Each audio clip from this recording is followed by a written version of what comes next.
আসসালামু আলাইকুম। আজকের লেকচারে স্বাগতম। এই মুহূর্তে তোমরা যারা যেখান থেকে আমার এই লেকচারে যোগদান করছো সবাইকে স্বাগতম। আমি তোমাদের সঙ্গে আছি মোহাম্মদ জাকিরুল ইসলাম, প্রভাষক রসায়ন, সৈয়দপুর সরকারি কারিগরি কলেজ, নীলফামারী হতে। আমরা দেখে নেই যে তোমরা আসলে আমাদের সঙ্গে যুক্ত হচ্ছ কি না বা আমাকে তোমরা দেখতে পাচ্ছ কি না। যাই হোক, আমাকে কি তোমরা দেখতে পাচ্ছ? তোমরা একটু লাইক কমেন্টের মাধ্যমে জানাই দাও। দেখতে পাচ্ছি আমার সঙ্গে টোটাল 5 জন আছো। আচ্ছা, দেখি আর কেউ। আচ্ছা, যাই হোক, এখনো কেউ কমেন্টের মাধ্যমে জানায়নি। যাই হোক, আমরা শুরু করব। তো আমরা গত ক্লাসে রসায়ন 4th অধ্যায়ের প্রথম পত্রের রসায়ন প্রথম একটা ক্লাস নিয়েছিলাম। ওই ক্লাসে আমরা গ্রিন কেমিস্ট্রি, রাসায়নিক বিক্রিয়ার হার এইগুলো বলার চেষ্টা করছি। তো আজকে আমি ওইখান থেকে একটু রাসায়নিক বিক্রিয়ার হার, ওখানে কিছু জিনিস একটু আমার বাকি আছে। অর্থাৎ সেক্ষেত্রে আমি রাসায়নিক বিক্রিয়ার হারের উপর ঘনমাত্রা এবং তাপমাত্রার প্রভাব এগুলো একটু আলোচনা করব। করার পর আজকের আমাদের পড়ার টপিকস হবে যে প্রভাবক এবং রাসায়নিক সাম্যাবস্থা। আচ্ছা, তো শুরু করা যাক। তো তার আগে একটু বলে রাখি যে গত দিন যে ক্লাসে হোমওয়ার্কগুলো দিয়েছিলাম, তোমরা অনেকেই ওখানে কমেন্টে জানাই দিছো। হ্যাঁ, তোমরা এগুলো নিজেরাই চেষ্টা করবা, কমেন্টে জানাই দিবা। আর এই মুহূর্তে তোমরা যারা আমার সঙ্গে আছো, তোমরা একটা খাতা কলম নিয়ে টেবিলে বসে দাও। আমি যা যা বলবো তোমরা খাতায় নোট করো, খাতায় আমার সঙ্গে লেখো। তাহলে তোমাদের পড়াটা অনেকটা মুখস্থ হয়ে যাবে, অনেকটা ভালো হয়ে যাবে। ওকে? আচ্ছা, তো আজকে দেখো, আজকে আমি পড়াবো যে রাসায়নিক বিক্রিয়ার হারের উপর। আমি বলছিলাম যে নিয়ামক কাজ করে, যেখানে ছিল ঘনমাত্রা, তারপর হচ্ছে তাপমাত্রা, চাপ, আলো, পৃষ্ঠতলের বিক্রিয়ক পৃষ্ঠতলের ক্ষেত্রফল, এবং বলা হচ্ছিল যে অনুঘটক। তো এইগুলো নির্ভর করে। তো আজকে এইগুলোর মধ্যে আমি আজকে যে বিষয়টা আলোচনা করব সেটি সর্বপ্রথম রাসায়নিক বিক্রিয়ার হারের উপর ঘনমাত্রার প্রভাব। রাসায়নিক বিক্রিয়ার হারের উপর ঘনমাত্রার প্রভাব। আচ্ছা, তাহলে একটু আমি লিখে রাখি যে রাসায়নিক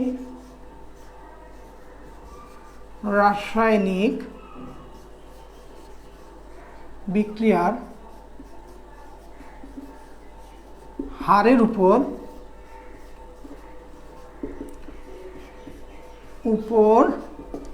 ঘনমাত্রার প্রভাব।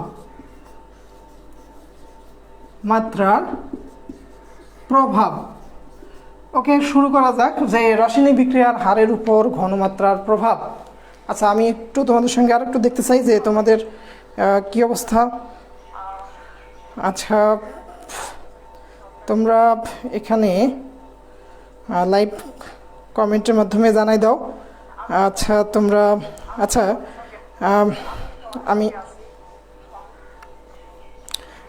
আমি দেখতে পাচ্ছি।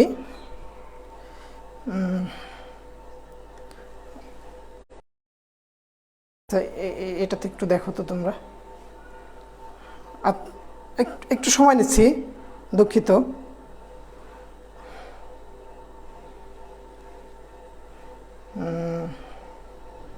আচ্ছা, এখানে একটু দেখে আমাকে দিও। আচ্ছা, রাসায়নিক বিক্রিয়ার হারের উপর ঘনমাত্রার প্রভাব। আচ্ছা, আমরা আজকে এটা আলোচনা করব। তো রাসায়নিক বিক্রিয়ার হারের উপর ঘনমাত্রার প্রভাব যেটা, সেটি হচ্ছে যে একটা রাসায়নিক বিক্রিয়ায় ঘনমাত্রা বাড়ালে রাসায়নিক বিক্রিয়ার হার বৃদ্ধি পায়। আচ্ছা, রাসায়নিক বিক্রিয়ার ঘনমাত্রা বাড়ালে রাসায়নিক বিক্রিয়ার হার বৃদ্ধি পায়। এর কারণটা হচ্ছে একটা রাসায়নিক বিক্রিয়ায় ঘনমাত্রা বাড়ানো মানে একটি নির্দিষ্ট আয়তনের মধ্যে বিক্রিয়ক পরমাণুর সংখ্যা বৃদ্ধি পায়। আর আমরা জানি যত বেশি রাসায়নিক বিক্রিয়ায় বিক্রিয়ক পরমাণুগুলো বেশি হয়, তাদের মধ্যে সংঘর্ষের পরিমাণ বেড়ে যায়।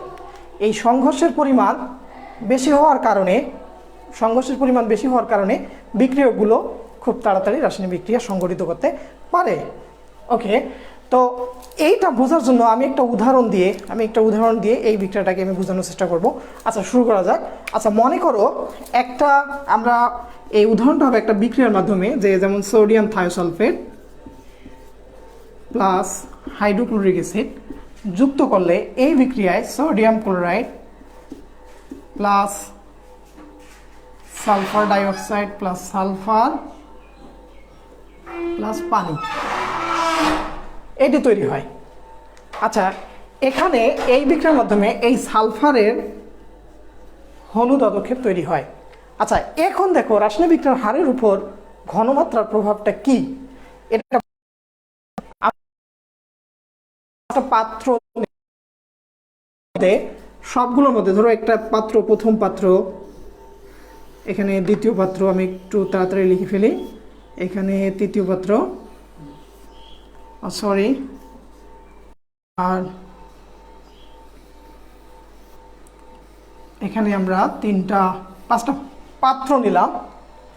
এই পাত্রগুলোর মধ্যে সবগুলোতে আমরা সোডিয়াম থায়োসালফেট Na2H2O3 ভিন্ন ঘনমাত্রা নেব। সোডিয়াম থায়োসালফেট, এগুলো সবগুলোতে আমরা থায়োসালফেট ভিন্ন ঘনমাত্রা নিলাম। ধরো এখানে ঘনমাত্রা নিলাম 0.02, 0.04, 0.06, 0.08, 0.1 মোলার। এগুলো আমরা সবগুলোর মধ্যে নিচ্ছি। আর এই পাত্রের মধ্যে উপর থেকে ধরো 0.5 মোলার সালফিউরিক হাইড্রোক্লোরিক অ্যাসিড সবগুলোর মধ্যে যোগ করব। আচ্ছা, তাহলে ধরো এটাতে হলো 25 ml নিয়েছি আমরা, আর সবগুলোর মধ্যে ধরো 5 ml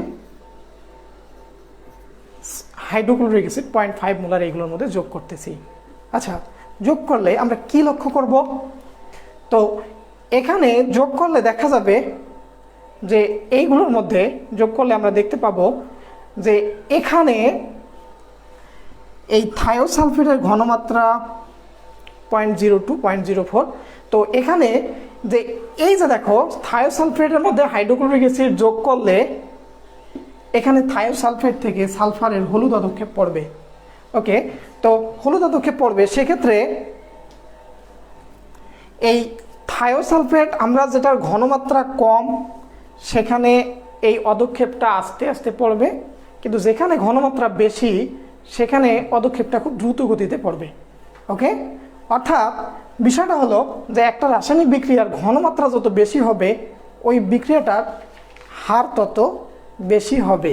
ওকে, তো আমরা এইটাকে যদি একটু গ্রাফিক্যালি চিন্তা করি, একটা গ্রাফের মধ্যে যদি এই রাসায়নিক বিক্রিয়ায় সোডিয়াম থায়োসালফেটের ঘনমাত্রার রেসপেক্টে বিক্রিয়ার হার যদি আমরা একটা গ্রাফ করি, তাহলে আমরা এটাকে দেখতে পাবো এই ধরনের, যে আমরা যদি গ্রাফটাকে এইভাবে করি, যে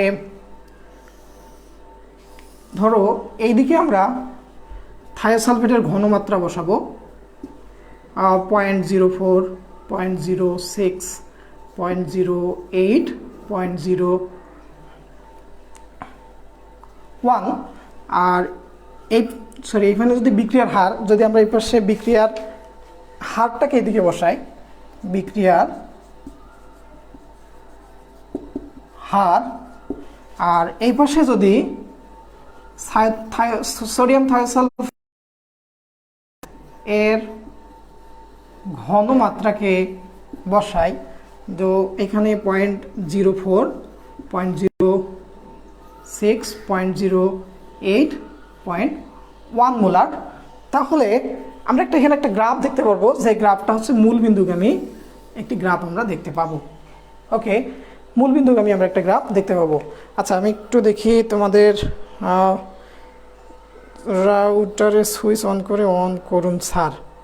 আচ্ছা, একজন বলছেন যে রাউটারের সুইচ অফ করে অন করুন স্যার, লেখা বোঝা যাচ্ছে না।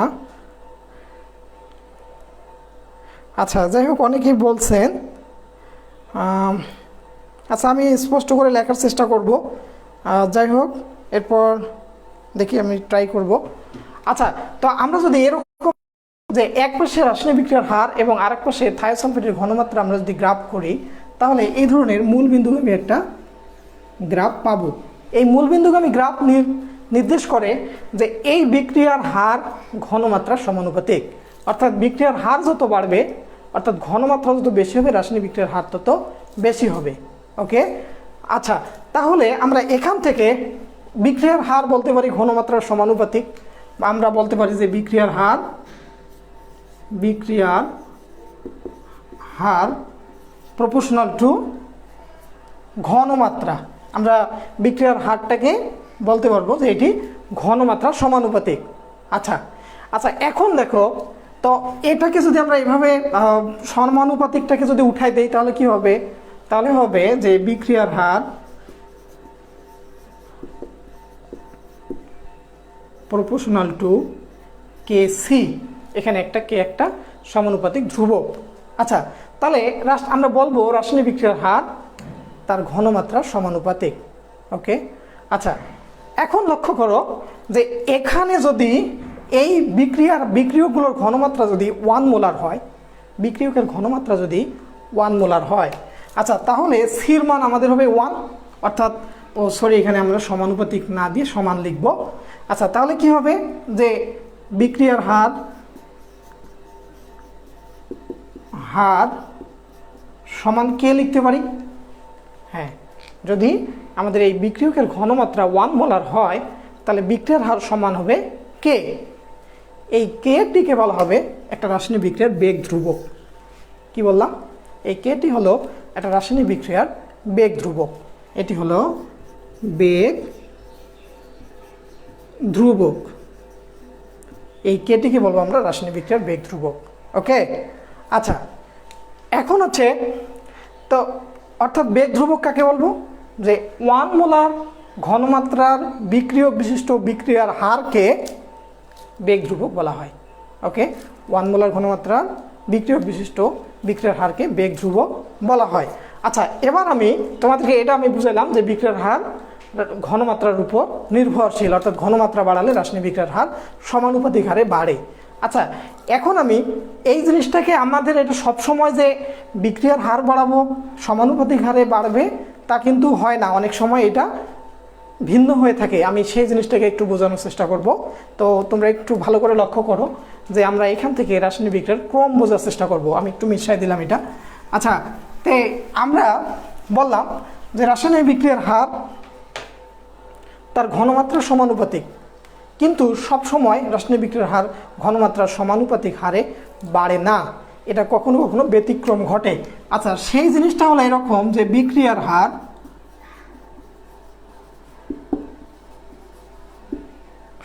সমানুপাতিক বা সমান K C to the power N.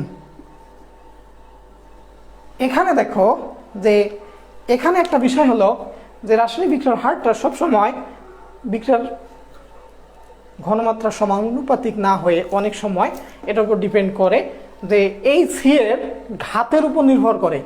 আচ্ছা, এই ঘাত যেটা এখানে আমি একটা এন লিখেছি, এই এনটাকে বলা হবে রাসায়নিক বিক্রিয়ার ক্রম। ওকে, আচ্ছা, এটা হলো এনটি হলো এখানে রাসায়নিক বিক্রিয়ার ক্রম, রাসায়নিক বিক্রিয়ার ক্রম বা বিক্রিয়ার ক্রম। আচ্ছা, ঠিক আছে। আচ্ছা, দেখো বন্ধুরা, এখানে লক্ষ্য করো যে ছাত্রছাত্রীবৃন্দ যে রাসায়নিক বিক্রিয়ার হার সবসময় ঘনমাত্রার সমানুপাতিক হারে পরিবর্তন না হয়ে এটার উপর কিছুটা ঘাতের সমানুপাতিক হয়, এই ঘাতটাকে বিক্রিয়ার ক্রম বলা হয়। আচ্ছা, এখন হচ্ছে যে এই বিক্রিয়ার ক্রম এককটা বিক্রিয়ার ক্রম হয়ে থাকে, আমরা বিক্রিয়ার ক্রমটা কখনো আগে থেকে বলতে পারবো না বা একটা রাসায়নিক বিক্রিয়া দেখে বিক্রিয়ার ক্রম বলতে পারি না। আচ্ছা, তো সেক্ষেত্রে দেখো যে এই ক্রমটা হতে পারে যে এই এন এর মান যদি 0 হয়, এন সমান যদি 0 হয় তাহলে এন এর মান 0 হবে 0 ক্রম বিক্রিয়া। যে এন এর মান যে বিক্রিয়ার জন্য 1 হবে সেটি হবে আমাদের প্রথম ক্রম বিক্রিয়া। যদি এন এর মান 2 হয় তাহলে সেটিকে হবে বলবো আমরা দ্বিতীয় ক্রম বিক্রিয়া। ওকে, আচ্ছা, আমি তোমাদেরকে এখানে এই বিক্রিয়ার ক্রম বোঝানোর জন্য আমি এখানে একটু লিখব। তো যে আচ্ছা, একটু লক্ষ্য করো যে যদি বিক্রিয়কের ঘনমাত্রা, আমি এখানে 2-3টা সেট লিখব। বিক্রিয়কের ঘনমাত্রা আর বিক্রিয়ার হার। আচ্ছা, বিক্রিয়ার হার আমরা যদি দেখো, আচ্ছা আমরা এখান থেকে একটু ক্রম বোঝার চেষ্টা করব। ধরো বিক্রিয়কের ঘনমাত্রা এটা ধরো 1, আচ্ছা এখানে ধরো 2, এখানে ধরো 3, এটা ধরো 4। ওকে, এইগুলোর জন্য এই যে বিক্রিয়ার হারের জন্য যদি আমরা বিক্রিয়ার হার মাইনাস ডিসি বাই ডিটি এটা পেয়ে থাকি 1, 2, 3, 4 এটা, অথবা আমরা এখানে আরেকটা বিক্রিয়কের ঘনমাত্রা লিখলাম 1, 2, 3, 4, 3, 4, এর জন্য বিক্রিয়ার হার পেলাম 1 স্কোয়ার, 2 স্কোয়ার, 3 স্কোয়ার, 4 স্কোয়ার, 1, 4। একটু লক্ষ্য করো আমরা এখানে কি বুঝতে চাচ্ছি, 16। অথবা আমরা এই ঘনমাত্রা বিক্রিয়ার হারের জন্য বিক্রিয়কের ঘনমাত্রা পাই 1, 2, 3, 4, এর জন্য আমরা বিক্রিয়ার হার যদি পাই 1, 1, 1, 1, তাহলে এখান থেকে আমরা বলতে পারবো যে এই যে প্রথম বিক্রিয়ার ঘনমাত্রার জন্য বিক্রিয়ার হার এক ঘাতের সমানুপাতিক, অর্থাৎ এখানে n এর মান যদি 1 হয় তাহলে এই যে এই মানগুলোর জন্য আমরা বিক্রিয়কের ঘনমাত্রা যা বিক্রিয়ার হারও তাই পাচ্ছি। অর্থাৎ এই ক্ষেত্রে আমরা পাবো প্রথম ক্রম বিক্রিয়া, এটার জন্য প্রথম ক্রম বিক্রিয়া। আচ্ছা, এরপরে দেখো যদি বিক্রিয়কের ঘনমাত্রা তার দ্বিঘাতের স্কোয়ারের সমানুপাতিক হয়, আমরা যদি মানে এর দুইটা ঘাতের সমানুপাতিক হয়, ধরো এখানে স্কোয়ার n এর মানটা যদি 2 হয় তাহলে আমরা এই পাচ্ছি, তখন আমরা এটাকে বলবো দ্বিতীয় ক্রম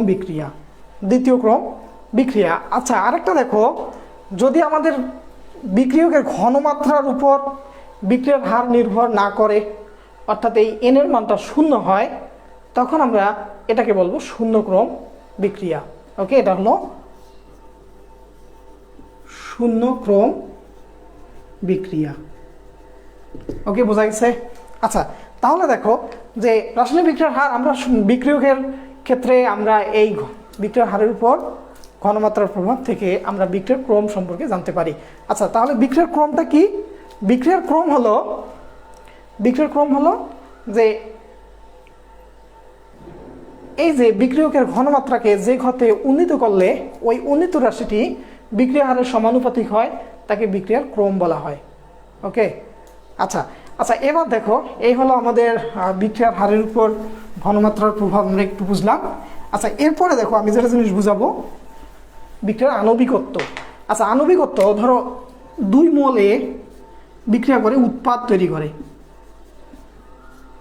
ওকে, আচ্ছা, 2 মোলে বিক্রিয়া করে উৎপাদ তৈরি করে, তাহলে এই যে একটা রাসায়নিক বিক্রিয়ায় যত মোল বিক্রিয়ক অংশগ্রহণ করে এটি তার আণবিকত্ব, অর্থাৎ একটা বিক্রিয়া যত মোল বিক্রিয়ক অংশগ্রহণ করে সেটি তার আণবিকত্ব।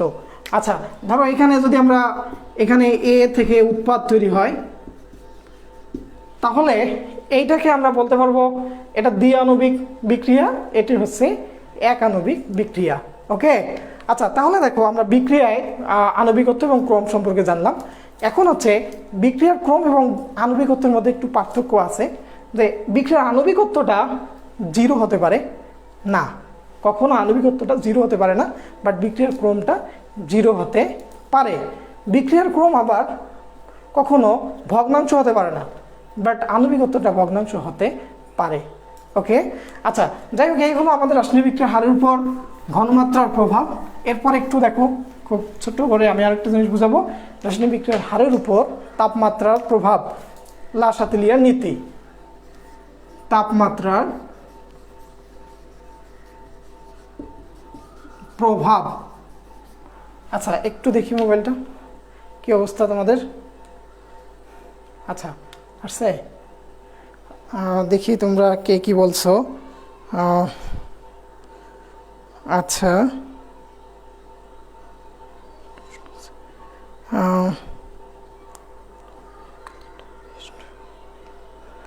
আচ্ছা আচ্ছা যাই হোক, আমরা একটু আরও চেষ্টা করি। আচ্ছা আচ্ছা দেখো, তাই রাসায়নিক বিক্রিয়ার হারের উপর তাপমাত্রার প্রভাব আমরা আজকে এটাতে বোঝার চেষ্টা করব। তো রাসায়নিক বিক্রিয়ার হারের উপর তাপমাত্রার প্রভাব এটা বিষয়ে ব্যাখ্যা করেন বিজ্ঞানী লাস আরহেনিয়াস বা অ্যারেনিয়াস।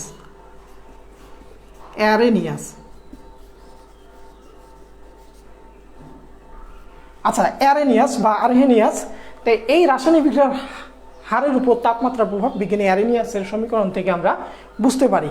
আচ্ছা অ্যারেনিয়াসের সমীকরণটা হলো যে আসলে বিজ্ঞানী অ্যারেনিয়াস বলছেন যে তাপমাত্রা রাসায়নিক বিক্রিয়ার হারের উপর তাপমাত্রার প্রভাব আছে, সেটি হলো তাপমাত্রা বাড়ালে রাসায়নিক বিক্রিয়ার হার বৃদ্ধি পায়। আচ্ছা তো এখানে রাসায়নিক বিক্রিয়ার হার তাপমাত্রা বাড়ালে এটি হচ্ছে সমানুপাতিক হারে বৃদ্ধি পায় না।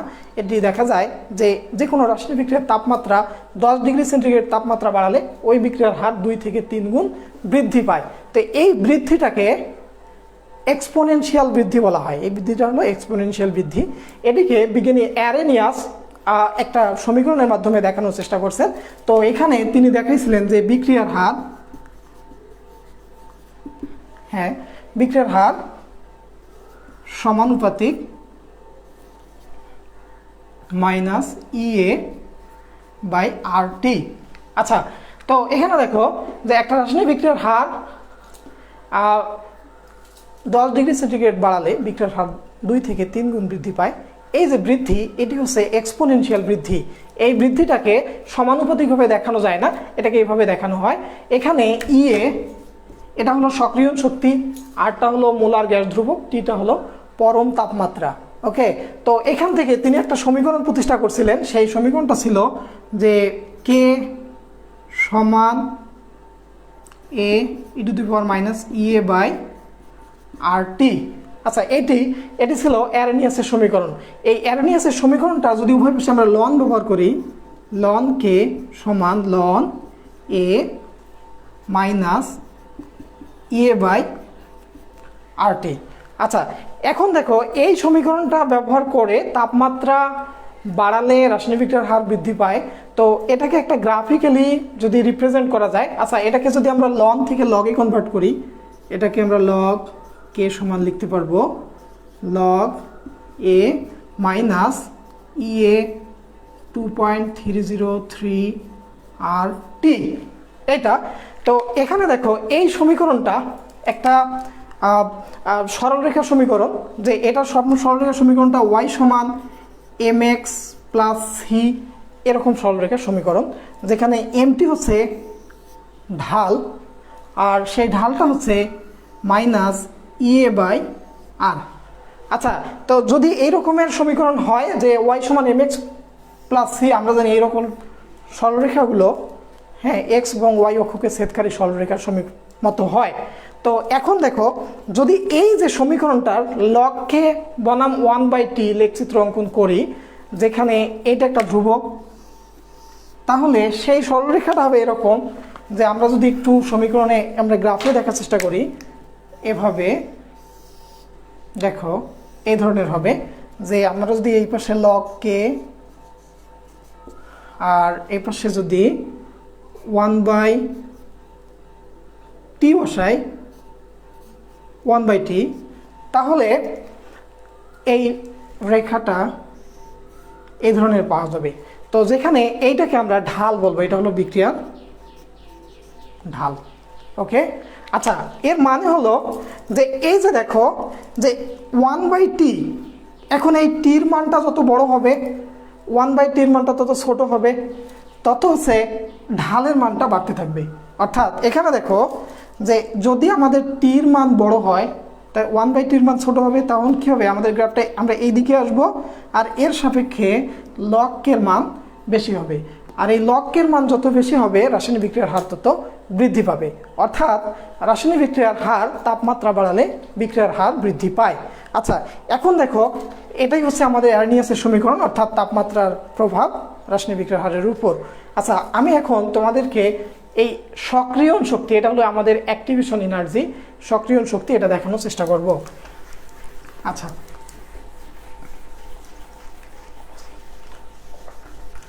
আচ্ছা, এখন দেখো আমরা যেটা শিখবো সেটি হচ্ছে সক্রিয়ণ শক্তি।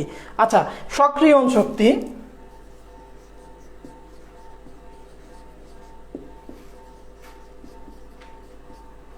ওকে, আমরা এখন বোঝার চেষ্টা করব সক্রিয়ণ শক্তি। একটু দেখো তো। আচ্ছা, আমরা বোঝার চেষ্টা সক্রিয়ণ শক্তি। সক্রিয়ণ শক্তি কি? আচ্ছা, এই সক্রিয়ণ শক্তি, আচ্ছা সক্রিয়ণ শক্তি হলো, আমরা জানি যে বিক্রিয়ক সমূহকে বিক্রিয়া করতে হলে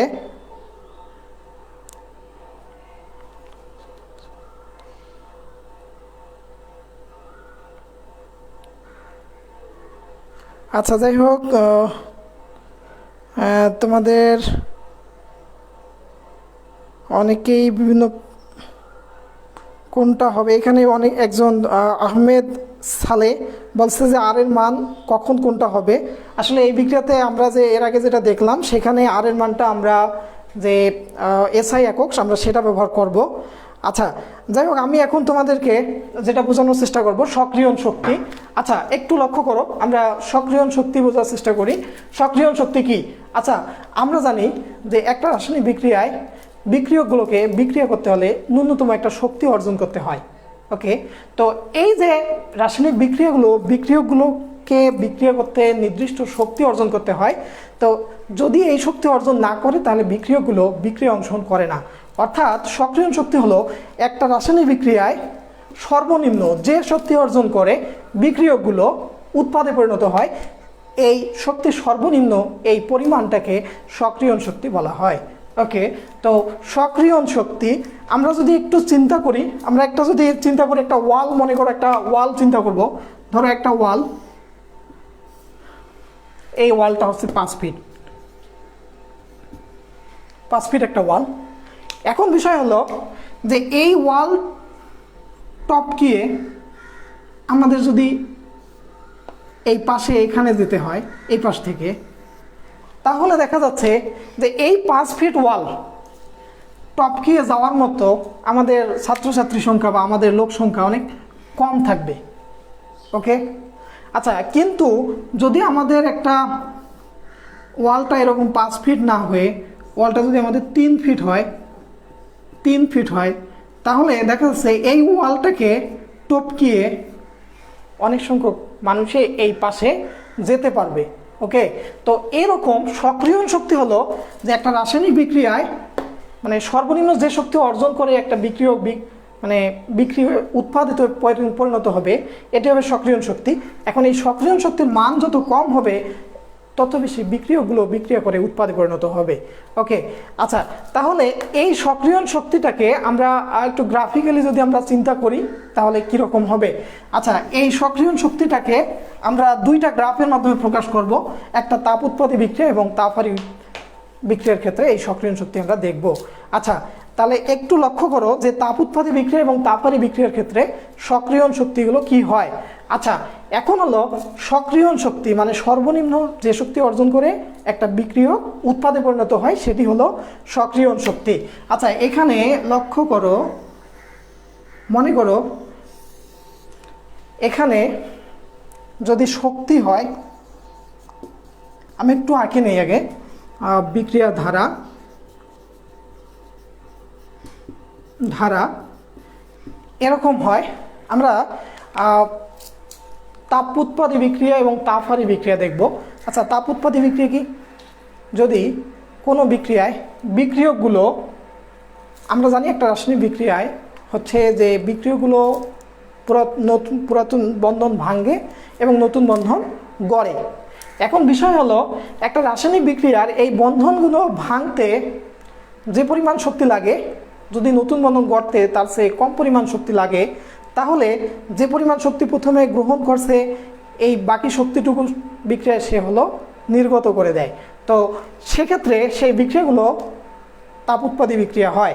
আর তাপহারী বিক্রিয়ায় যদি কোনো বিক্রিয়কগুলোর পুরাতন বন্ধন ভাঙতে যে শক্তি লাগে তার চেয়ে যদি নতুন বন্ধন গড়তে বেশি শক্তির প্রয়োজন হয়, তাহলে বাহির থেকে এখানে শক্তির যোগান দিতে হয়।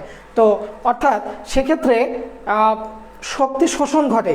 আচ্ছা তো এই যে দেখো সক্রিয়ণ শক্তিটা কেমন, তো আমরা যদি চিন্তা করি এরকম একটা বিক্রিয়ক মনে করো এটা বিক্রিয়ক উৎপাদ, ধরো এ বি বিক্রিয়ক, এখানে বিক্রিয়ক এ, এটা হলো উৎপাদ বি, উৎপাদ। আচ্ছা, সক্রিয়ণ শক্তিটা কি?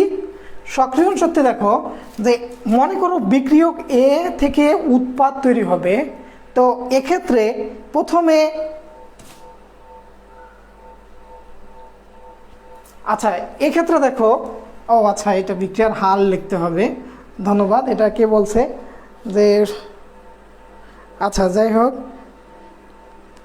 আচ্ছা যে শক্তি যদি এদিকে থাকে আর আমরা যদি উৎপাদ এরকম হয়, তাহলে দেখো যে সক্রিয়ণ শক্তি হবে যে এই যে রাসায়নিক বিক্রিয়ায় বিক্রিয়কগুলোকে এই পরিমাণ শক্তি অর্জন করার পরে উৎপাদে পরিণত হতে হয়। তাহলে এই হলো, এটি হলো সক্রিয়ণ শক্তি, এই ইটা হলো, অর্থাৎ বিক্রিয়কগুলো পর উৎপাদে পরিণত হয়, এই শক্তির এই সর্বনিম্ন পরিমাণটাই হলো সক্রিয়ণ শক্তি। ওকে, আচ্ছা তাহলে দেখো এই যে এই বিক্রিয়া, দেখো বিক্রিয়ক প্রথমত দেখো তো এখানে আমরা যদি শক্তিটা বেশি, উৎপাদের এই শক্তিটা কম। বিক্রিয়ক উৎপাদ তৈরি করতে এই যে ডেল্টা ই পরিমাণ,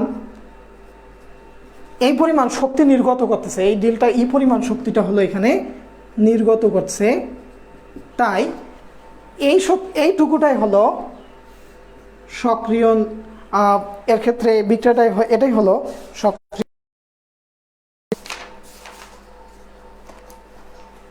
আচ্ছা এটা হচ্ছে ধনাত্মক, এখানে এটা দেখো ঋণাত্মক হবে। আচ্ছা তাহলে দেখো যে এই বিক্রিয়ার সক্রিয়ণ শক্তিটা হলো ঋণাত্মক। আচ্ছা এরপরে দেখো তাপ উৎপাদী বিক্রিয়ার ক্ষেত্রে যদি আমরা সক্রিয়ণ শক্তি লক্ষ্য করি, তাপ উৎপাদী বিক্রিয়া, তাহলে এবার দেখো যে তাপ উৎপাদী বিক্রিয়ায় আমরা জানি বিক্রিয়কের সে উৎপাদের শক্তি বেশি হয়। তো সেক্ষেত্রে দেখো এখানে এই ধরনের হবে। আচ্ছা তো এখানে দেখো যদি আমরা এটাকে শক্তি বলি, শক্তি, আর এটা যদি বিক্রিয়ার ধারা হয়, ধারা বলি, বিক্রিয়ার ধারা বলি, তাহলে এখানে দেখো এটি হলো বিক্রিয়কের শক্তি এ, এটা উৎপাদ বি, উৎপাদ বি।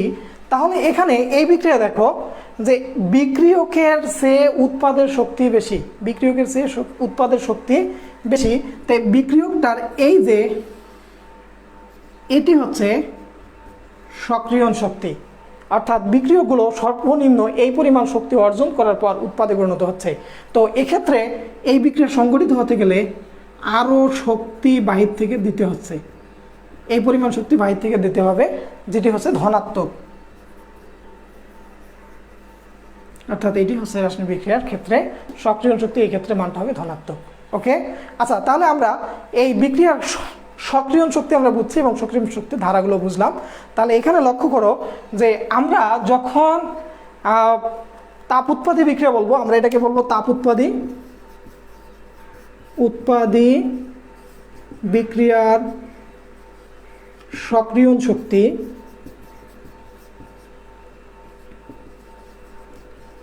আর এটাকে বলবো তাপহারী বিক্রিয়ার সক্রিয়ণ শক্তি।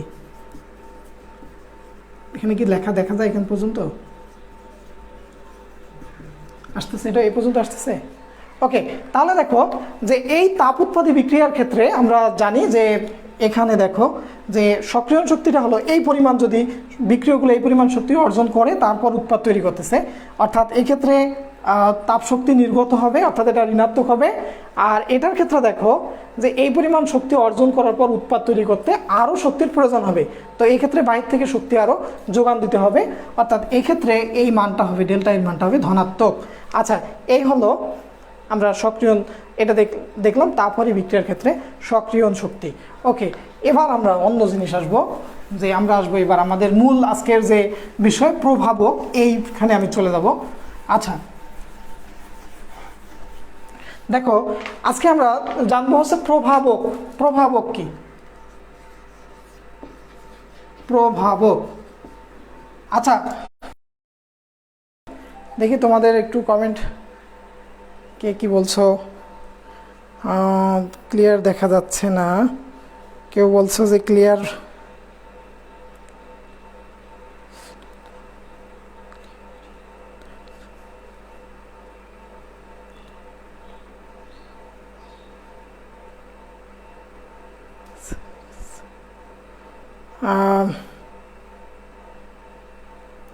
আচ্ছা ওকে, আমরা পরের লেখাটা ক্লিয়ার আসতেছে না এখানে, একটু হয়তো সম্ভব, যার কারণে তোমরা অনেকটা ক্লিয়ার দেখতে পাচ্ছ না।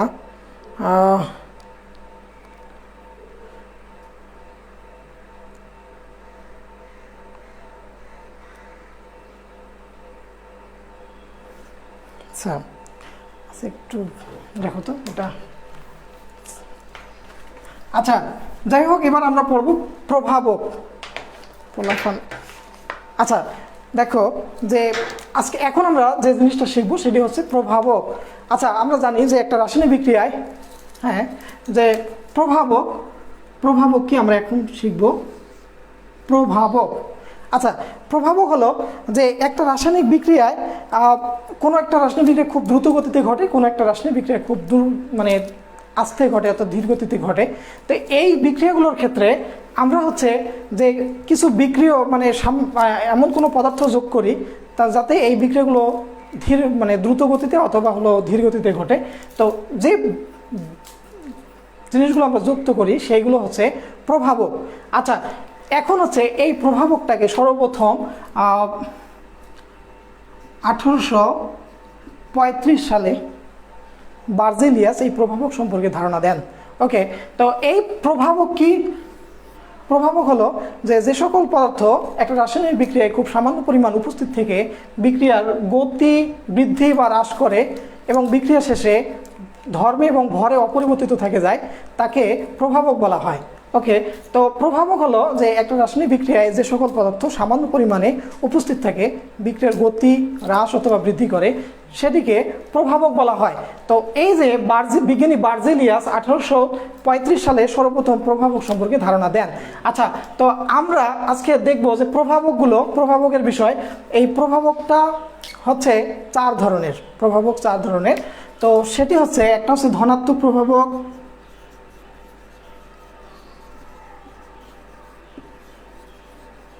এখানে হলো ধনাত্মক প্রভাবক। 2 নম্বর হচ্ছে ঋণাত্মক প্রভাবক, ঋণাত্মক প্রভাবক। 3 হচ্ছে স্বপ্রভাবক, স্বপ্রভাবক। 4 হলো আবিষ্ট প্রভাবক।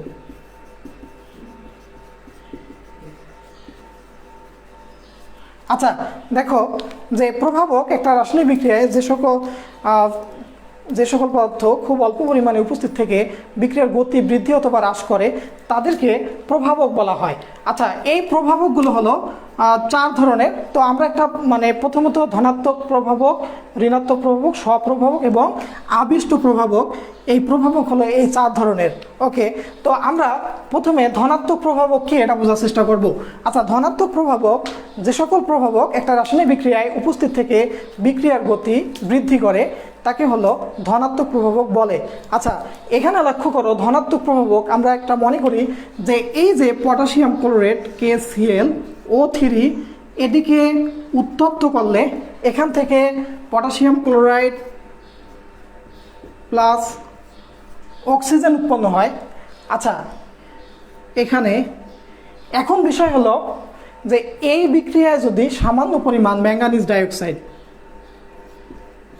যদি এই বিক্রিয়ায় সামান্য পরিমাণ ম্যাঙ্গানিজ ডাইঅক্সাইড যুক্ত করা হয়, তাহলে এই বিক্রিয়ার গতি বেড়ে যায়, অর্থাৎ প্রথম দিকে এই বিক্রিয়া থেকে যে অক্সিজেন উৎপন্ন হয় সেই অক্সিজেনটা ধীর গতিতে উৎপন্ন হয়, কিন্তু পরক্ষণে যদি ম্যাঙ্গানিজ ডাইঅক্সাইডের মধ্যে যোগ করা হয় তাহলে এই বিক্রিয়ার গতি বৃদ্ধি পায়। অর্থাৎ এখানে এই ম্যাঙ্গানিজ ডাইঅক্সাইডটা একটা ধনাত্মক প্রভাবক হিসেবে কাজ করে। ওকে, তাহলে ধনাত্মক প্রভাবক, যে সকল প্রভাবক একটা রাসায়নিক বিক্রিয়া উপস্থিত থেকে বিক্রিয়ার গতি বৃদ্ধি করে তাকে ধনাত্মক প্রভাবক বলা হয়। আচ্ছা, এরপর দেখো ঋণাত্মক প্রভাবক। ঋণাত্মক প্রভাবক হলো যে একটা রাসায়নিক বিক্রিয়ায় যে প্রভাবক উপস্থিত থেকে বিক্রিয়ার গতিকে হ্রাস করে সেই প্রভাবককে ঋণাত্মক প্রভাবক বলা হয়। ওকে, একটি রাসায়নিক বিক্রিয়ায় যে প্রভাবক উপস্থিত থেকে বিক্রিয়ার গতি হ্রাস করে এবং শেষে অপরিবর্তিত অবস্থায় থাকে তাকে ঋণাত্মক প্রভাবক বলে। আচ্ছা, এখানে লক্ষ্য করো যে হাইড্রোজেন পারঅক্সাইড, আমরা একটু উদাহরণ দেখি। হাইড্রোজেন পারঅক্সাইড এটা বিয়োজিত হলে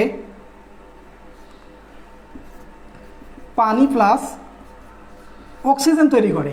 হাইড্রোজেন পারঅক্সাইড এটি বিয়োজিত হলে পানি এবং অক্সিজেন তৈরি করে।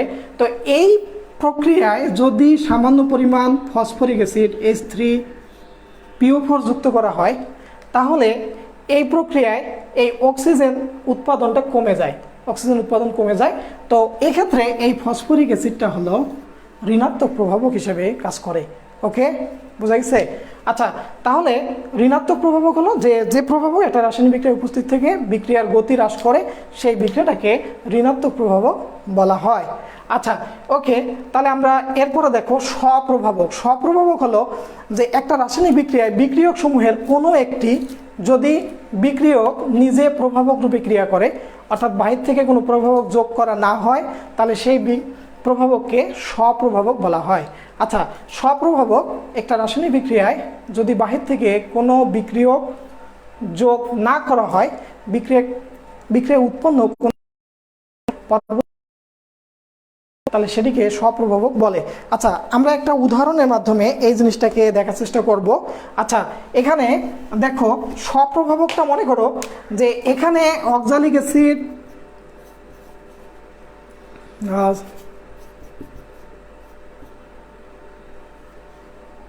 দেখো অক্সালিক অ্যাসিড আর এখানে এর সঙ্গে sulphuric acid H2SO4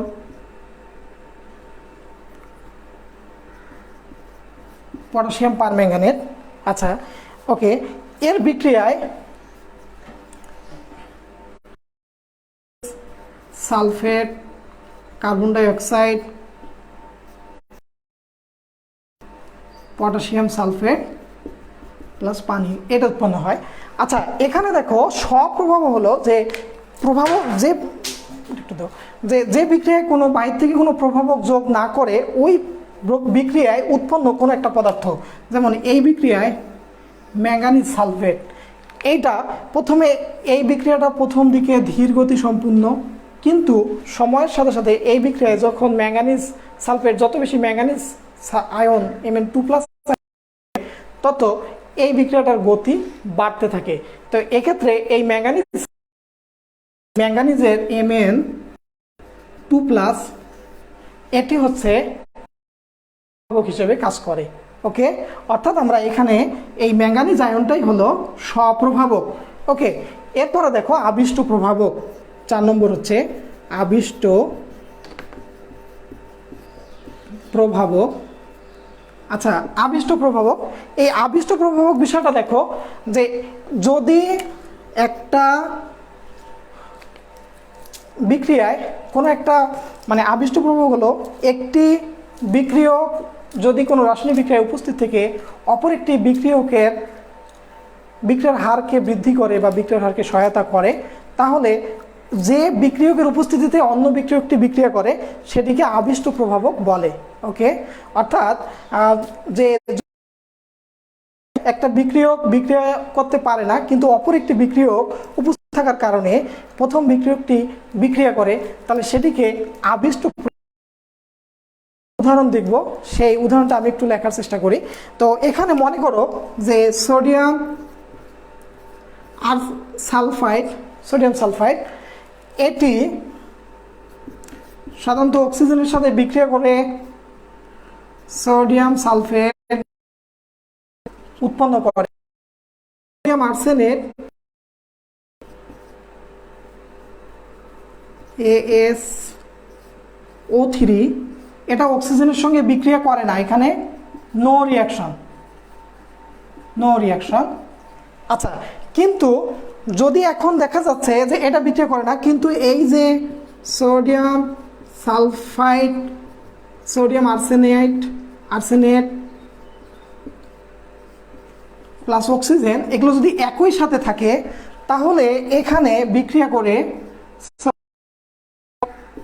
plus Na3AsO4 arsenate এটা তৈরি হয়। অর্থাৎ এক্ষেত্রে এই যে দেখো সোডিয়াম আর্সেনেট এটা এককভাবে অক্সিজেন পারে না, কিন্তু এই বিক্রিয়ায় এই সোডিয়াম সালফাইড উপস্থিত থাকার কারণে এই বিক্রিয়ার গতিটা বৃদ্ধি পায়। তো এক্ষেত্রে এই সোডিয়াম হচ্ছে ওকে। আচ্ছা, তো যাই হোক আমরা প্রভাবক বোঝার চেষ্টা করলাম। তাহলে আমরা জানি যে প্রভাবক চার ধরনের, একটা ধনাত্মক প্রভাবক, একটি ঋণাত্মক প্রভাবক, স্বপ্রভাবক, আবিষ্ট প্রভাবক। আচ্ছা, এগুলো ছাড়াও প্রভাবকের আমরা জানি যে এই প্রভাবকগুলো তরল, গ্যাসীয় এবং কঠিন, এই তিন অবস্থায় থাকতে পারে। তো এই তিন অবস্থার উপর ভিত্তি করে প্রভাবকগুলো হলো দুই প্রকার। একটা হচ্ছে সুষম প্রভাবক, অর্থাৎ একটি হলো সমসত্ব প্রভাবক আর একটি হলো অসমসত্ব প্রভাবক। আচ্ছা, এখানে দেখো যে কঠিন, তরল এবং বায়বীয় অবস্থার উপর ভিত্তি করে এই প্রভাবকগুলো দুই ধরনের। একটা হচ্ছে সমসত্ব প্রভাবক আর একটা হচ্ছে অসমসত্ব প্রভাবক। আচ্ছা, তাই একটু আমরা লক্ষ্য করি যে একটা হচ্ছে সমসত্ব প্রভাবক আর একটি হচ্ছে অসমসত্ব প্রভাবক। একটি হচ্ছে সমসত্ব প্রভাবক আর একটা হলো অসমসত্ব প্রভাবক। আচ্ছা, এই সমসত্ব প্রভাবক যে যদি কোনো একটা রাসায়নিক বিক্রিয়ার বিক্রিয়ক এবং প্রভাবক একই দশায় অবস্থান করে, তাহলে ওই প্রভাবকটিকে সমসত্ব প্রভাবক বলা হয়। আচ্ছা, আরেকটা হচ্ছে অসমসত্ব প্রভাবক। যদি কোনো রাসায়নিক বিক্রিয়ায় প্রভাবক এবং বিক্রিয়ক ভিন্ন ভিন্ন দশায় অবস্থান করে, তাহলে সেটিকে অসমসত্ব প্রভাবক বলা হয়। ওকে। আচ্ছা, সমসত্ব প্রভাবক তাহলে কি হলো, যে বিক্রিয়ায় বিক্রিয়ক এবং প্রভাবক একই দশায় অবস্থান করে সেই প্রভাবককে সমসত্ব প্রভাবক বলে। আর অসমসত্ব প্রভাবক যে প্রক্রিয়ায় প্রভাবক এবং বিক্রিয়ক ভিন্ন ভিন্ন দশায় অবস্থান করে সেটি হলো অসমসত্ব প্রভাবক। আচ্ছা, এখানে আমি একটু উদাহরণের মাধ্যমে এই দুটোকে দেখানোর চেষ্টা করব। আচ্ছা, এখন দেখো যে প্রকোষ্ঠ পদ্ধতিতে সালফিউরিক অ্যাসিড উৎপাদন, এর উদাহরণটা সমসত্ব প্রভাবকের উদাহরণ। তো এই প্রকোষ্ঠ পদ্ধতিতে সালফিউরিক অ্যাসিড উৎপাদন, তো এখানে হলো সালফার ডাইঅক্সাইড প্লাস অক্সিজেন, এখানে এগুলো হলো গ্যাসীয় অবস্থায়, এটাও গ্যাসীয় অবস্থায়। আর এই ক্ষেত্রে প্রভাবক হিসাবে নাইট্রিক অক্সাইড ব্যবহার করা হয়, আর এখানে সালফার ট্রাইঅক্সাইড উৎপন্ন হবে গ্যাসীয় অবস্থায়। আচ্ছা, এখানে দেখো যে এই যে বিক্রিয়কগুলো এবং প্রভাবক একই দশায় বিদ্যমান আছে, যার কারণে এই প্রভাবকটাকে সমসত্ব প্রভাবক বলে। অর্থাৎ যে প্রক্রিয়ায় বিক্রিয়ক এবং প্রভাবকগুলো সমদশায় অবস্থান করে, তাহলে সেই প্রভাবকটা হলো সমসত্ব প্রভাবক। আচ্ছা, অসমসত্ব প্রভাবক হলো যে প্রক্রিয়ায় বিক্রিয়ক এবং প্রভাবক ভিন্ন ভিন্ন দশায় থাকে, সেটি হবে অসমসত্ব প্রভাবক। যেমন স্পর্শ পদ্ধতিতে সালফিউরিক অ্যাসিড উৎপাদনে এই বিক্রিয়কগুলোর সঙ্গে প্লাটিনাম প্রভাবক হিসেবে ব্যবহার করা হয়। এই প্লাটিনামটা হলো সলিড স্টেটে থাকে, যার কারণে ওটি হলো অসমসত্ব প্রভাবক। একটু লক্ষ্য করো যে আমরা যদি স্পর্শ পদ্ধতিতে সালফিউরিক অ্যাসিড উৎপাদন বলি অক্সিজেন, আর এখানে প্লাটিনাম সলিড অবস্থায়, এটা গ্যাসীয় অবস্থায়, এটাও গ্যাসীয় অবস্থায়, তাহলে এখান থেকে সালফার। তো এখানে দেখো বিক্রিয়ক হলো গ্যাসীয় অবস্থায়, প্রভাবকটা হলো কঠিন অবস্থায়। আচ্ছা, তাহলে বিক্রিয়ক এবং প্রভাবক ভিন্ন ভিন্ন দশায় আছে, যার কারণে এইটি হচ্ছে অসমসত্ব প্রভাবক। ওকে, আচ্ছা এখন শোনো, আমরা দেখাবো যে এই যে কোনো একটা রাসায়নিক বিক্রিয়ায় প্রভাবক যদি আমরা ব্যবহার করি ওই বিক্রিয়ার সক্রিয়ণ শক্তিটা কেমন হয়। আচ্ছা, তো একটু লক্ষ্য করো যে প্রভাবক ব্যবহার করলে বিক্রিয়ার সক্রিয়ণ শক্তি কেমন হয়। আচ্ছা, এটার জন্য আমরা একটা উদাহরণ লক্ষ্য করব। তাই উদাহরণটা হলো যে আমরা যদি ইথাইল অ্যালকোহলকে বাতাসের মধ্যে রেখে দেই বা এমনি বায়ুর সংস্পর্শে রেখে দেই, দেখা যায় যে ইথানলটা হচ্ছে টক হয়ে যায়, অর্থাৎ ধীরে ধীরে ইথানলটা টক হয়ে যায়, এক্ষেত্রে অনেক দিন সময় লাগে। কিন্তু যদি আমরা একটি পাত্রের মধ্যে এই পাত্রের মধ্যে ইথানল নিয়ে C2H5OH ইথানল একটা পাত্রের মধ্যে নিলাম, আর এর মধ্যে এরকম করে আমরা একটা হচ্ছে প্লাটিনাম তার এর মধ্যে ডুবাই দিলাম, তাহলে দেখা যাবে যে অ্যালকোহলটি সঙ্গে সঙ্গে টক হয়ে গেছে। অর্থাৎ এক্ষেত্রে এই অ্যালকোহল অক্সিজেনের সঙ্গে বিক্রিয়া করে অ্যাসিটিক অ্যাসিডে পরিণত হয়েছে। তো এক্ষেত্রে আসলে এই যে প্লাটিনাম তার, যদি আমরা একটা প্লাটিনাম তার ব্যবহার করি, এই প্লাটিনাম তার এটি হচ্ছে প্রভাবক রূপে ক্রিয়া করছে। এই বিক্রিয়ায় প্লাটিনাম তারটা হলো প্রভাবক রূপে ক্রিয়া করে। ওকে, আচ্ছা এখন হচ্ছে যে এইটাকে আমরা একটু যদি গ্রাফিক্যালি চিন্তা করি কিভাবে। আচ্ছা, এখানে একটা গ্রাফকে দেখো, যে আমরা যদি এভাবে চিন্তা করি যে ধরো এখানে শক্তি বিক্রিয়ার ধারা এভাবে, তাহলে এখানে লক্ষ্য করো যে আমাদের সাধারণ বিক্রিয়ার ক্ষেত্রে যদি সক্রিয়ণ শক্তির গ্রাফটা এই ধরন হয়, যদি সাধারণভাবে আমাদের একটা এইটা মনে করো বিক্রিয়া ধারার যদি এভাবে হয়, আর আমরা যদি এখানে প্রভাবক ব্যবহার করি, তাহলে আমাদের এই সক্রিয়ণ শক্তির মানটা কমে আসবে। ওকে, বিক্রিয়ক উৎপাদ। আচ্ছা, এখানে দেখো বিক্রিয়ক এবং উৎপাদ, তো এখানে এটি হচ্ছে প্রভাবক অনিয়ন্ত্রিত বিক্রিয়ার সক্রিয়ণ শক্তি, আর এটি হলো প্রভাবক নিয়ন্ত্রিত বিক্রিয়ার সক্রিয়ণ শক্তি। তাহলে আমরা এটাকে বলবো প্রভাবক অনিয়ন্ত্রিত তো বিক্রিয়ার সক্রিয়ণ শক্তি, আর এটি হচ্ছে প্রভাবক নিয়ন্ত্রিত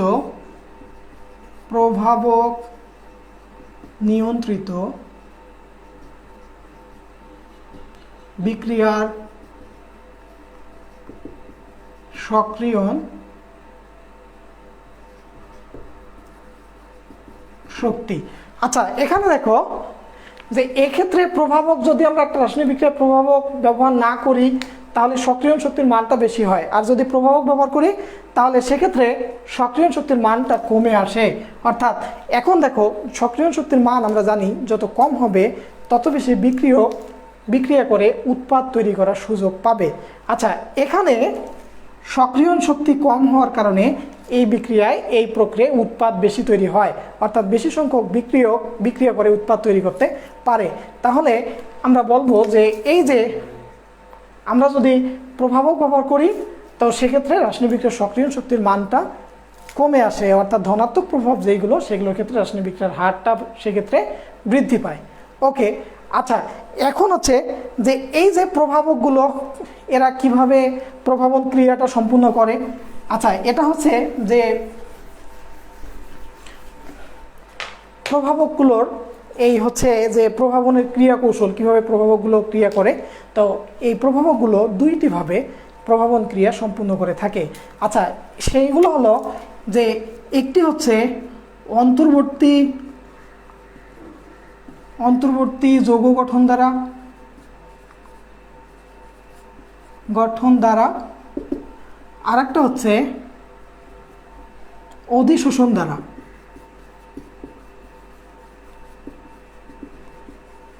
দ্বারা। আচ্ছা, তাহলে একটু দেখো যে প্রভাবকগুলো যে প্রভাবন ক্রিয়া সম্পূর্ণ করে, এই প্রভাবকগুলো দুইটিভাবে তাদের প্রভাবন ক্রিয়া সম্পূর্ণ করতে পারে। একটা হচ্ছে অন্তর্বর্তী যৌগ গঠন দ্বারা, আর একটা হচ্ছে অধিশোষণ দ্বারা। আচ্ছা, অন্তর্বর্তী যৌগ গঠন দ্বারা এটা হলো যারা সমসত্ব প্রভাবক তারা এই প্রক্রিয়ায় যৌগ গঠন করে, আর যারা হচ্ছে অসমসত্ব প্রভাবক তারা অধিশোষণ দ্বারা যৌগ গঠন করে। আচ্ছা, এখন দেখো আমরা এটাকে বলবো যে সমসত্ব প্রভাবকগুলো, সমসত্ব প্রভাবক এরা অন্তর্বর্তী যৌগ গঠন দ্বারা তাদের প্রভাবন ক্রিয়া সম্পূর্ণ করে, আর এরা হলো অসমসত্ব প্রভাবক, এগুলো হলো অধিশোষণ দ্বারা এই যৌগ গঠন সম্পূর্ণ করে থাকে। আচ্ছা, এখন হচ্ছে যে আচ্ছা একটু দেখি মোবাইলটা তোমাদের কি অবস্থা, আজকে কোনো পরিবর্তন আছে কি না।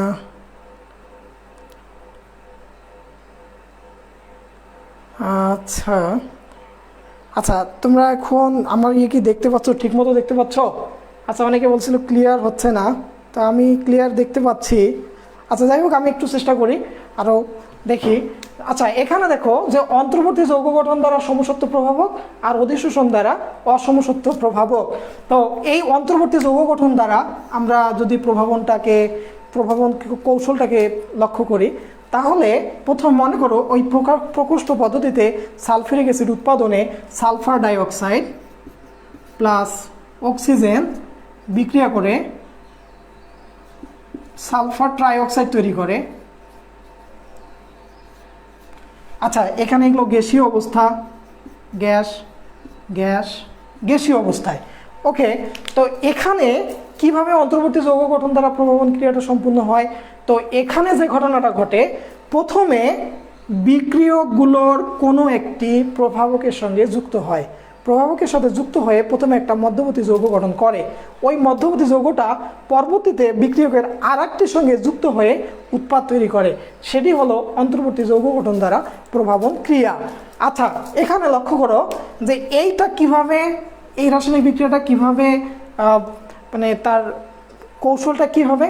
তো এইখানে প্রথমে এই যে প্রভাবক হিসেবে যে নাইট্রিক অক্সাইড ব্যবহার করা হয়, এই নাইট্রিক অক্সাইড এই বিক্রিয়ক অক্সিজেনের সঙ্গে যুক্ত হয়ে নাইট্রোজেন ডাইঅক্সাইড তৈরি করে। ওকে, এই নাইট্রোজেন ডাইঅক্সাইড পরবর্তী স্টেপে এই যে বিক্রিয়ক সালফার ডাইঅক্সাইড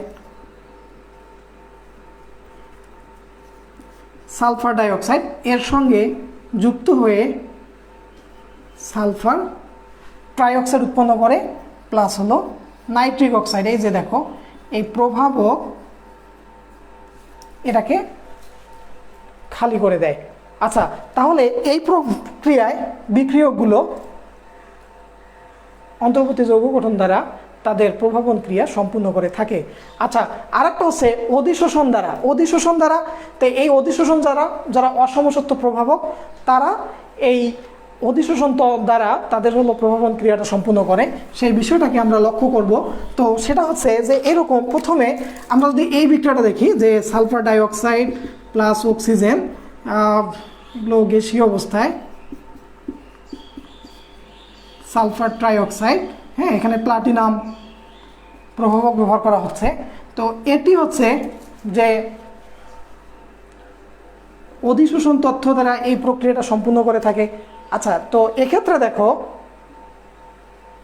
এক্ষেত্রে যে এখানে যে প্রক্রিয়াটা সম্পূর্ণ হয়, প্রথমে এই প্রভাবক পৃষ্ঠে, এটা প্লাটিনাম প্রভাবক, প্রথমে এই প্লাটিনাম প্রভাবক পৃষ্ঠে বিক্রিয়ক অণুগুলোর যে কোনো একটি অধিশোষিত হয়। প্রথম স্টেপে প্রভাবক পৃষ্ঠে বিক্রিয়ক অণুগুলো অধিশোষিত হয়। তো এখানে মনে করো এই অক্সিজেনটা অধিশোষিত হয়, প্রথমে এভাবে কোনো একটা বিক্রিয়ক অধিশোষিত হয়। ধরো এখানে এই প্রক্রিয়ায় যে এই প্লাটিনাম প্রভাবক পৃষ্ঠে অক্সিজেনগুলো অধিশোষিত হওয়ার কারণে যে একটা দ্বিতীয় স্টেপে এরা এই যে অধিশোষকগুলোর সঙ্গে অধিশোষকগুলো অর্থাৎ প্রভাবকগুলোর সঙ্গে একটা নতুন একটা বন্ধন তৈরি করে। এই বন্ধন তৈরি করার কারণে এদের মধ্যবর্তী এই বন্ধনগুলো এগুলো দুর্বল হয়ে যায়। দুর্বল হয়ে গেলে পরবর্তী স্টেপে এই যে বিক্রিয়ক আরেকটি বিক্রিয়ক যখন এদের সঙ্গে সে সংঘর্ষে লিপ্ত হয় তখন এইগুলো খুব সহজে ভেঙে যায়। তখন এরা নতুন একটা বন্ধন তৈরি করতে পারে। বন্ধন তৈরি করার মাধ্যমে এখানে আসলে প্লাস সালফার ডাইঅক্সাইড যদি এরকম হয় যে এইগুলো সালফার ডাইঅক্সাইডের সঙ্গে যুক্ত হয়ে সালফার ট্রাইঅক্সাইড তৈরি করবে, প্লাস দেখো এই যে প্লাটিনাম প্রভাবকটাকে আবার পূর্বের অবস্থায় ফিরে দিবে। তাই এই প্রক্রিয়ায় আসলে অধিশোষণ তত্ত্ব দ্বারা অসমসত্ব প্রভাবকগুলো তার প্রভাবন ক্রিয়া সম্পূর্ণ করে থাকে। আচ্ছা, এখন হচ্ছে এই হলো বিষয়। আচ্ছা, আর একটা বিষয় হলো যে প্রভাবকগুলো আসলে এই প্রভাবকগুলো এরা আবার দুই ধরনের হয়ে থাকে।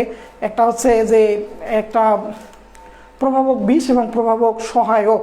আচ্ছা, এখানে দেখো যে এইগুলো ছাড়াও আমরা যে প্রভাবকগুলো পড়লাম এইগুলো ছাড়াও আরও দুই ধরনের আমরা প্রভাবক লক্ষ্য করি। সেটি হলো একটি হলো প্রভাবক সহায়ক, প্রভাবক সহায়ক, প্রভাবক সহায়ক, আর একটা হলো প্রভাবক বিষ। আচ্ছা, প্রভাবক সহায়ক এবং প্রভাবক বিষ। আচ্ছা, প্রভাবক সহায়কটা কি? প্রভাবক সহায়ক হচ্ছে যে সকল প্রভাবক বা যে সকল পদার্থ নিজে প্রভাবক রূপে ক্রিয়া করে না কিন্তু রাসায়নিক বিক্রিয়ায় উপস্থিত থেকে আরেকটি প্রভাবকের প্রভাবন ক্ষমতা বৃদ্ধি করে তাকে প্রভাবক সহায়ক বলে। আর প্রভাবক বিষ যে সকল পদার্থ এক রাসায়নিক বিক্রিয়ায় উপস্থিত থেকে প্রভাবকের প্রভাবন ক্ষমতা হ্রাস করে বা কমিয়ে দেয় সেটিকে প্রভাবক বিষ বলা হয়। আচ্ছা, যেমন এই যে হেবারবশ পদ্ধতিতে অ্যামোনিয়া উৎপাদনে, হ্যাঁ এইটাতে দেখো যে আমরা যদি একটু হেবারবশ পদ্ধতিতে অ্যামোনিয়া উৎপাদন দেখি, এখানে আমরা জানি প্রভাবক হিসেবে আয়রন ব্যবহার করা হয় বা ভ্যানাডিয়াম অক্সাইড ব্যবহার করা হয়। আচ্ছা, এখানে লক্ষ্য করো যে হেবারবশ পদ্ধতিতে এই পদ্ধতিতে আয়রন প্রভাবক ব্যবহার করা হয়। তো এখানে যদি প্রভাবক এর সাথে পটাশিয়াম অক্সাইড অথবা মলিবডেনাম অক্সাইড এইগুলো যদি এর পাশাপাশি ব্যবহার করা হয় তাহলে এই বিক্রিয়ার এই প্রভাবকের প্রভাবন ক্ষমতা আরও অনেক গুণ বৃদ্ধি পায়। তো এক্ষেত্রে এই মলিবডেনাম অক্সাইড বা পটাশিয়াম হাইড্রোক্সাইড বা পটাশিয়াম অক্সাইড এগুলো হচ্ছে প্রভাবক সহায়ক। আচ্ছা, আরেকটা হচ্ছে প্রভাবক বিষ। যে প্রভাবক বিষ হলো যারা রাসায়নিক বিক্রিয়ায় উপস্থিত থেকে এই প্রভাবকের প্রভাবন ক্ষমতা হ্রাস করে তারা হলো প্রভাবক বিষ। এই প্রভাবক বিষ হিসাবে ধূলিবালি, সালফার কণা এগুলো ব্যবহার করা হয়, অথবা আর্সেনিক অক্সাইড H2O3 এগুলো, সালফার, ধূলি এগুলো প্রভাবক বিষ হিসেবে ক্রিয়া করে। আচ্ছা, তো আমাদের মোটামুটি এই হলো প্রভাবক সংক্রান্ত বিষয়গুলো। এখন দেখো আমরা আরেকটা জিনিসে যাব যে রাসায়নিক সাম্যাবস্থা। দেখো রাসায়নিক সাম্যাবস্থা। আচ্ছা, রাসায়নিক সাম্যাবস্থা বোঝার জন্য আমরা একটা চিত্র চিন্তা করি, আমরা একটা গ্রাফ আমরা যদি চিন্তা করি, যদি এই পাশে সময় হয়, আর এখানে ঘনমাত্রা।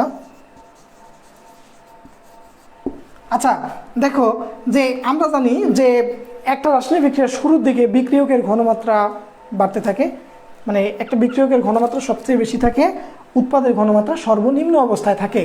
এক সময়ের সাথে সাথে বিক্রিয়কের ঘনমাত্রা হ্রাস, উৎপাদের ঘনমাত্রা বৃদ্ধি পায়। এখন হচ্ছে যে এই যে রাসায়নিক সাম্যাবস্থা হলো যে একটা যে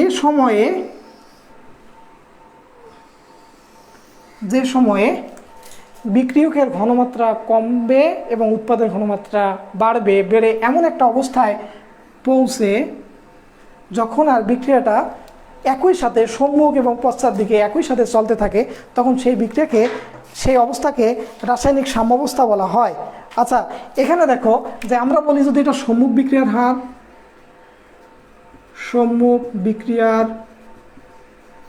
হার আর এটা যদি বলি পশ্চাৎ বিক্রিয়ার হার। আচ্ছা, দেখো সময়ের সাথে সাথে সম্মুখ বিক্রিয়ার হার কমতেছে, পশ্চাৎ বিক্রিয়ার হার বাড়তেছে। বাড়ার পরে একটা নির্দিষ্ট সময় পরে এটি একটা সাম্যাবস্থায় অবস্থান করছে, সাম্য প্রতিষ্ঠা করলো। এই সাম্যটাই হচ্ছে রাসায়নিক সাম্যাবস্থা। ওকে, তো এই হলো বিষয়। এখন হচ্ছে এই রাসায়নিক, আজকের ক্লাসে আর বেশি পড়াবো না, জাস্ট এখানে এই রাসায়নিক সাম্যাবস্থার বৈশিষ্ট্যগুলো বলে আমি এখানে শেষ করব। আচ্ছা, রাসায়নিক সাম্যাবস্থার বৈশিষ্ট্য হচ্ছে, রাসায়নিক সাম্যাবস্থাটা হলো উভমুখী অবস্থা, অর্থাৎ যখন একটা বিক্রিয়া সাম্যাবস্থায় অর্জন করবে তখন ওই বিক্রিয়াটা একই সাথে সম্মুখ এবং পশ্চাৎ দিকে দুই দিকে অগ্রসর হতে থাকে।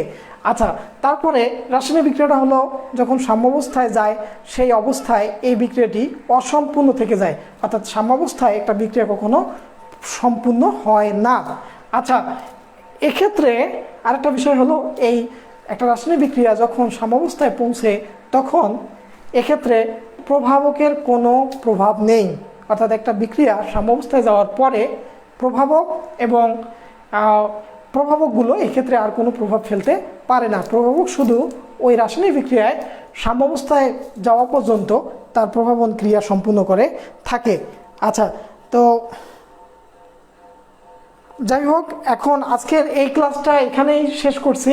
আমরা পরবর্তী ক্লাসে আবার তোমাদের সঙ্গে দেখা হবে। তো আজকে ধন্যবাদ, সবাইকে ধন্যবাদ। সুস্থ থাকো, ভালো থাকো।